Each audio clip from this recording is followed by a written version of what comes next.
Another way we see the importance of a son is in John chapter 5. This is right from an incident, and Jesus explains in great detail his relationship to his Father. The context here is Jesus goes to Jerusalem, he enters the city, and he finds people sitting around a pool waiting to be healed. When the water's stirred up, they hurry down. Someone gets in the water and is healed. Does Jesus actually dispute that? He doesn't say, it's all bunk. Don't believe that. He makes no comment to that. There's no indication in the passage that it actually worked or that it didn't work. It's simply the way they behaved. Jesus comes to the man and says, and sees him there. He's been there for 38 years, waiting to get into the pool. Jesus tells him, rise up, take your pallet, and go home. So he does just that. He rises up, he's healed, he takes his pallet, he goes home, and he runs into the Pharisees and the Jewish leaders, and they say, it's the Sabbath, what are you doing? He said, well, the man who cured me, told me to take up my pallet. Who was that man? I don't know, he didn't tell me. Later, Jesus finds him and tells him. And he goes back to the man goes back to the chief priests and elders and says, it was Jesus who healed me. And this is their response to that. For this reason, therefore, the Jews were seeking all the more to kill him. Because not only was he breaking the Sabbath, but he was also calling God his own Father, making himself equal with God. I'm not going to read the whole passage because it's long, but I've highlighted the rest of it in red. And that's Jesus sort of unloading on them all these different aspects of how he and the Father are one, how they share things, how God sent him to do the work. He's laying it on layer by layer in response to their accusation. When people say Jesus never claimed to be God, this is a great place to bring them, because this is his adversaries saying he made himself equal to God. Just keep this one in mind as a strong indication that Jesus claimed to be God himself. Back to Hebrews chapter 1. That's what's behind when you hear he has spoken to us in a son. The Jewish mind, this is what they're thinking. The sense of inheritance, the sense of love and appreciation of a father for a son. That's what they hear. God has spoken in the past in many ways. Now he's speaking by his son, by a son. As I said, when you look at the passages that follow, you will see that he's giving us examples of all these, not all of these, a number of these points that he makes. We're going to look at these a little bit in detail. Jesus is described from his position and his nature. Appointed heir of all things, through whom he made the worlds. By the way, the worlds is plural in Greek. He made the world, and the world, he made the whole universe. Being the radiance of his glory, the exact representation of his nature, upholding things by the word of his power. That's his pre-existing state. In his accomplishment, he comes to earth, and he made perfection for sin. And his reward, he returns to heaven, seated at the right hand of the majesty on high, and having become much better than angels, by the fact that he has inherited a name much more excellent than theirs. If you go on, the next couple of verses are quotes from the Old Testament showing this in parts concept of how Jesus is the Son. God says, today you are my Son, I have begotten you. That's in verse 5. He reinforces this concept of Jesus upholding creation by his word. All of these are brought up later in the passage. In chapter 2, the author says that Jesus was made a little lower than the angels for a little while. That's kind of like during the accomplishment portion there. Jesus is in heaven, he comes to earth, he accomplishes this salvation, dying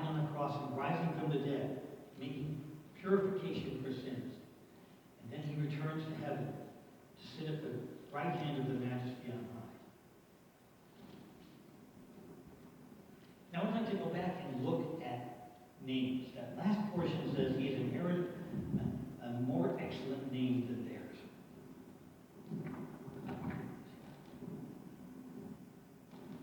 Names are important, and in the Old Testament especially, names have meaning. We're going to look at a couple of names. We're going to look at place names, we're going to look at people's names, and see how these names and their meanings apply. Let's take a couple of places. One of my favorites is Bethel. I live over in Bethel, Connecticut. Most people over there probably don't know what it means. Beth means house. El is God. House of God. Bethel is the place where Jacob saw the angels climbing the ladder and descending the ladder in his vision. The next day he wakes up and says, surely God is in this place. And he named it Bethel, house of God. When Abraham is on the mountain, about to sacrifice his son, God calls to him and says, stop, I now know that you love me. And Abraham spots a ram caught in the thicket by its horns, and he substitutes the ram for sacrificing his son. And Abraham names the place Jehovah Jireh. God provides.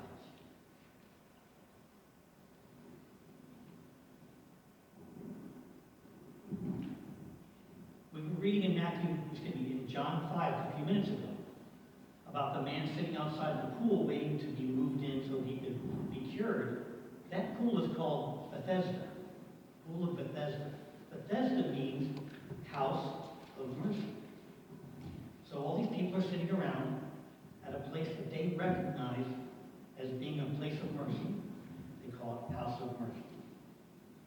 Another one I just thought was amusing, Beth Eked, house of shearing. I imagine that's where they brought the sheep every year to shear the sheep. And one that I think is extremely important, Bethany. Bethany means house of misery. Think about the Passion Week when Jesus is going into Jerusalem during the day, and at night he goes and stays with Lazarus, Mary, and Martha up on the Mount of Olives in Bethany. Bethany means house of misery. So on the way to the cross that week, each night he is staying in the house of misery. It's like when Jesus is hanging on the cross, and around the cross are John and a number of women. And about half of these women are named Mary. Mary means bitterness, Mara. And it's no knock on the character of these women. It's a symbology that Jesus is bearing the cross of the universe, the cross of our sin, the sins of mankind. He is surrounded by bitterness. I think it's a liken to that Jesus is staying in the house of misery. Let's look at a couple of names. Noah means comfort. Abraham, father of men. Daniel, God is my judge. When Joseph is in Egypt, he has two sons, and he names them Forgetfulness and Fruitfulness, because he says, God causes me to forget my distress, and God has made me fruitful in the land of my sorrows. If you remember, Hannah goes to pray for a son, and when she gets her son, she names him God Hears. Heard by God. Samuel means heard by God. These names are important. Sometimes people change their names, or God changes their name for them. Abram, Abraham. Sarai, Sarah. When Benjamin is being born, Rachel is in distress. She's going to die during this delivery of the baby. She cries out, Benoni, son of my sorrow. Well, Jacob won't have any of that. He changes the boy's name to Benjamin, son of my right hand. Again, the importance of a right hand, God, the Father, and a Son at Go into, of course, Jacob, Israel. I love how Kyle described it last week. Jacob is wrestling with God, and he's holding on, he won't let go, and God reaches down and hits his hip, puts his hip out. He did that so well, very well presented. God renames him Israel. In the New Testament, Jesus says to Peter, "You are Simon, but I tell you, you will be Peter, and on this rock I will build my church." Now, you can do what you want, the theology of that, but there's no question Jesus changed his name. Let's move to some names of God. These are names, but they're also titles. They're not specifically names. The first is El. We've seen this in Bethel, Samuel, Ezekiel. El means God. It's used over 200 times in the Old Testament to refer to God. It's used many times to refer to earthly gods. And the translators have to, by context, look at it and decide if this is a reference to the living God or to some earthly God. And there are over 200 cases of that referring to the living God. The next one I just found curious is Eloah, related to El, but it's a poetic form of it. It's used in poetry. Job, if you remember, most of the book of Job is Hebrew poetry. And the word Eloah is used of God 41 times in the book of Job. The most important of these, of course, is Elohim.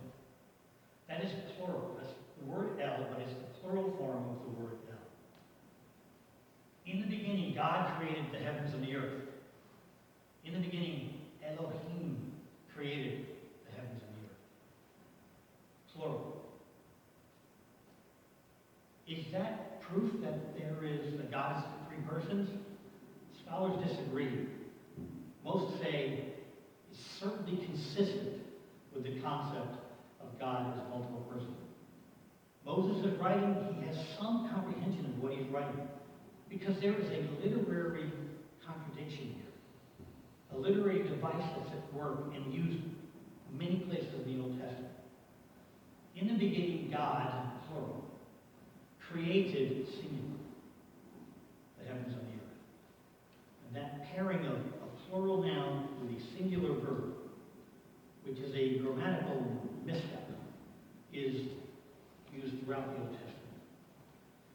Later in the creation story, God blesses. Elohim, plural, blesses. One. Singular. On the seventh day, God, Elohim, rested. Singular. This literary construct is used all through the Old Testament to, I think, imply what we will learn later from Jesus about the plurality, the nature of God. Then there's the compound names of God that we run into. Jehovah Jireh, we mentioned already. Abraham named the place on the top of the mountain, Jehovah Jireh. El Elyon, God Most High. El Shaddai. This one's important. This is the name God used in Genesis 17 when he's giving Abraham. He's renewing the covenant that he established in chapter 50. He's giving the promise of a son. Next year when I return, Sarah will have a son. That's his way. Chapter 17 is where he promises it. And this is the introduction of the covenant of circumcision. So this is an important point in the history of faith, you might say. God identifies himself as El Shaddai, all-powerful, self-existent one. El Olam, God the Eternal One. God, El Gibor, God the Mighty One. And the one that's most important for us, Jehovah Shua, God our salvation, Yeshua, Joshua, or in Greek, Jesus. Again, compound name for God. All of these are names that are essentially titles associated with God. Up until Exodus chapter 3, God doesn't have a name. People refer to him by things he does, places things happen, or people that he knew previously. I'm the God of Abraham, Isaac, and Jacob. These are the ways, this is the only way they had to identify God, or to create a name for God. But in Exodus chapter 3, God names himself. Moses, standing in front of the burning bush, God says, I want you to go to Egypt and bring the children of Israel out that they may worship me. And Moses says, who should I tell them sent me? And God replies, God said to Moses, I am who I am.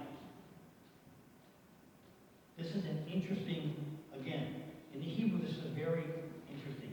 I am and I am. That's the exact same word repeated. With the word I am that I am who I am. There's a couple ways to translate the who there. But the I ams are the exact same word. And a little further down, where it says I am again, it's the exact same word. This is a verb. This is why it's important. This verb is the verb of being. I am, you are, he is, she is. It's the verb of being. But it's in the imperfect tense, meaning continuing action. If I say, I came over to your house, but you weren't there, that's perfect tense. Action complete. I came to your house, done. If I said, I was coming to your house and I got a flat tire, that's imperfect action. That's what this word is. This word is in the imperfect form. This verb is in the imperfect form. What does it mean? There are many assertions as to what it could mean. God, the becoming one, who is more than his people could need. It may be tied specifically to the Jewish people as God being the Savior and protector of his chosen people. I'm inclined to think that it's even bigger than that.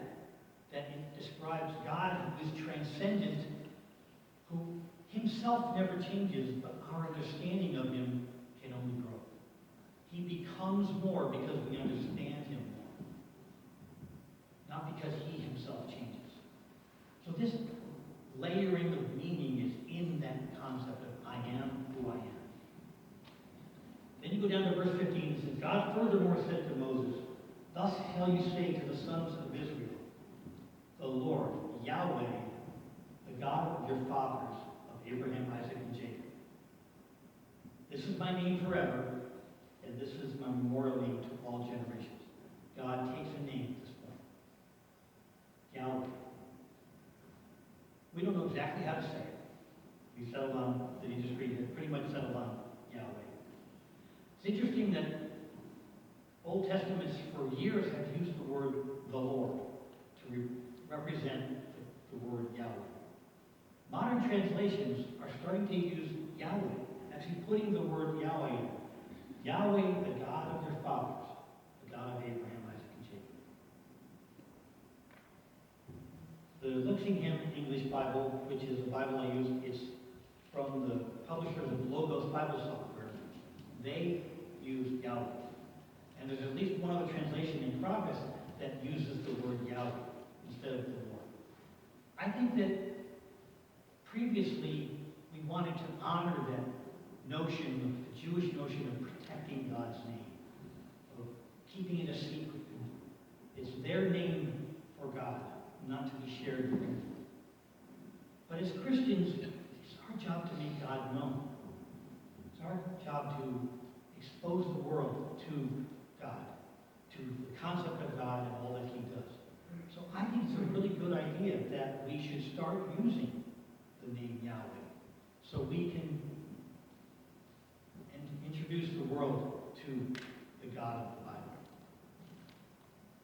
Having looked at all those names of God, we're going to go back to Hebrews and put this in context of Hebrews. Here are the names we've talked about. Of course, there's many more. This is a shortened list. We've got the Old Testament names, El, Elohim, Elyon, El Gibor, Jehovah Shua. Of course, in the New Testament, we've got Jehovah Shua, Messiah.